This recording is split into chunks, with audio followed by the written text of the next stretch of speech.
Hi, today we're talking about Quiz Tracker. So, Quiz Tracker is a template where you can keep track of all the quizzes that the participants are participating in.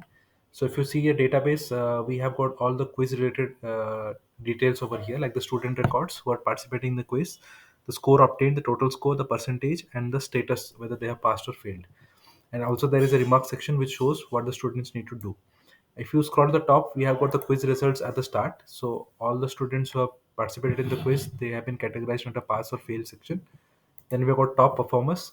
So for this, what I've done is, if the score of the student is greater than 15, as you can see the score column over here, they are being put under this particular view. Okay.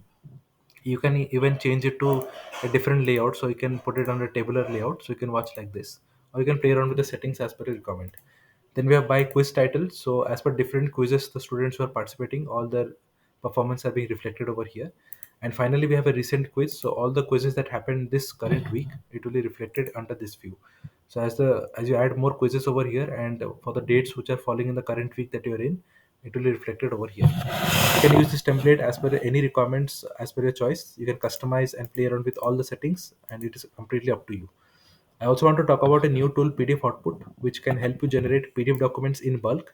For this, it requires a Google document as a source of a template file where you can define the particular PDF file.